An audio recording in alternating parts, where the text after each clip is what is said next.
Once upon a time, in a small town, there lived a couple named Jack and Emily. They were both deeply in love with each other and had been together for years. Valentine's Day was approaching and Jack wanted to do something special for Emily. He decided to surprise her by taking her on a romantic trip to a secluded cabin in the woods. As they arrived at the cabin, they noticed that it was old and run down. The place seemed to have an eerie atmosphere, but Jack didn't pay much attention to it. He was focused on making Emily happy. As they settled in, strange things started happening. Emily heard footsteps outside the cabin, but when Jack went to investigate, he found nothing. They heard strange noises in the middle of the night and saw shadows moving in the woods. Emily became increasingly paranoid and scared, but Jack didn't believe her. He thought she was just being overly anxious. But as the days went by, things only got worse.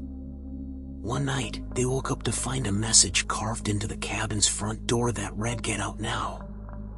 Panicking, Jack and Emily tried to leave, but their car wouldn't start. They were trapped in the middle of nowhere with no way to escape. As the night grew darker, they heard screams and whispers coming from the woods. They realized that they were not alone. As they tried to barricade themselves inside the cabin, they heard a knock on the door. Emily was too scared to answer, but Jack bravely opened it. What he saw made his blood run cold. Standing in front of him was a figure dressed in a black cloak, holding a bloody knife. The figure whispered, "Celebrate the dark side of love," before lunging at Jack with the knife. Emily screamed as Jack fought for his life, but it was too late. The figure had killed him in front of her eyes. Emily was left alone in the cabin, terrified and traumatized.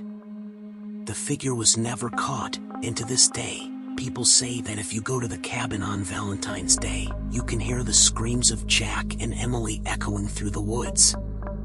Some say that the figure still haunts the cabin, waiting for its next victim to arrive.